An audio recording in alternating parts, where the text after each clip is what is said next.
My name's Ewan Campbell and I'm farming at Waihi. I've been here for 16 years now, and it's been a pretty interesting sort of procession of learning. When we first got here, it was a traditional sheep and beef farm, and we had considerable problems with animal health, pasture growth, production, and it's been a real learning curve to get to where we are now. I own a company called Cambrian Meats, which is based on the produce that we produce on our own farm when we market that ourselves, and that's gone on and led to a company called Probitas soil systems, which is all based around a holistic approach to animal health, soil health, human health, and getting farming back to some reality and cost competitiveness and profitability, which we really require, and it's missing in the system at the moment. Why do you think it's missing in the system at the moment, and what are you going to offer?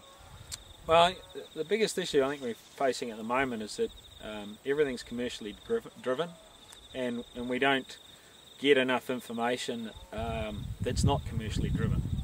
Okay. What are you going to offer that's new? Well, basically there's some really good information out there, and it's just not being tapped into. I originally got onto a magazine called Acres USA, and I still read it every month. It's brilliant. It supplies a lot of innovative ideas, a lot of it, although it's not relevant to New Zealand, but a lot of it really is. And it just gives you a good foundation to actually learning how to take control of the assets that you own, which is your farm, and utilising the best you can. Okay. Has this been lacking in New Zealand farming, you think, and this is a new alternative, or is it about people just tapping into this? A lot of it's actually just getting back to what people did in the past. A lot of simplistic things on the farms that we've forgotten about, and generally a lot of that information has just not been available, not in one place, and it's a real spider's web to actually get to that point of putting all the pieces back together. Okay. Tell us about your website, Ewan. What's going to be on it? Well, the idea of our website is to be really interactive.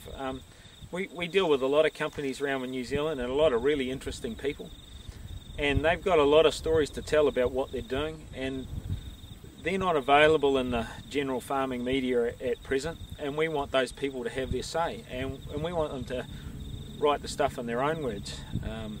So we want people to be truly interactive. If they've got letters to the editor, whatever, to really, ask the hard questions and have a voice, which is really missing at the moment. So as well as being interactive, you're going to have an educational focus on this website too?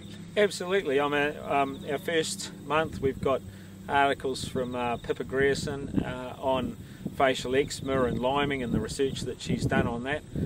She's a 17-year-old schoolgirl from Katikati. She's got prizes and travel to Denmark for science competitions for the work she did. And that's something that we came across 25 years ago.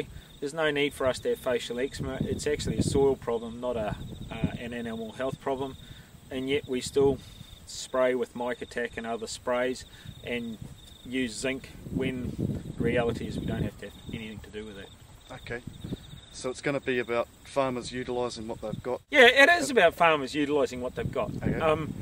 The biggest thing they have to use, my grandfather has proved to be very accurate in some of his old sayings. He's not here anymore, but the best fertiliser on a farm is a farmer's footsteps, and I couldn't agree more.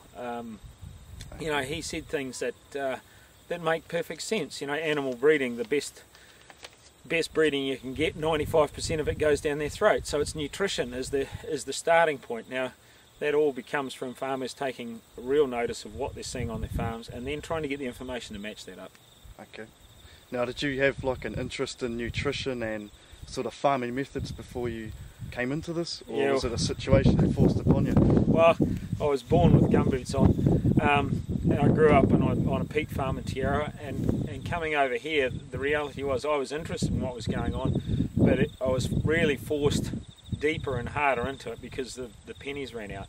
We were only here for 18 months before the price of beef dropped by half, and we had to learn how to get out of the hole we were in without spending any money, or as little as possible.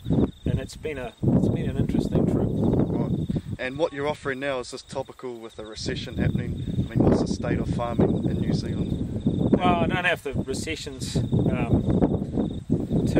an indicator on the farming. If anything, something it's starting to come right a bit, although the dairy farmers are feeling the pinch. But the reality is, empty pockets sharpen the mind, and I think that's a position that most farmers are in now. And I've been there before and had to use the old brain cells to get ourselves out of it, and therefore I think we're a little bit further down the track than most farmers and got a lot to offer. And we've met a lot of people that have got a lot to offer, products to offer, things that you can do on your own farm that save you a huge amount of money, time, effort, and make farming a bit more enjoyable. Okay. So you talk about money is the advice you're offering in the educational part about being cost effective on your farm. Oh, absolutely. I mean, that's the only way profit comes. You don't make any money from just firing out more and more just to lift the productivity. Our aim has always been to be cost effective. Whatever we put in, we want a reasonable payback from it.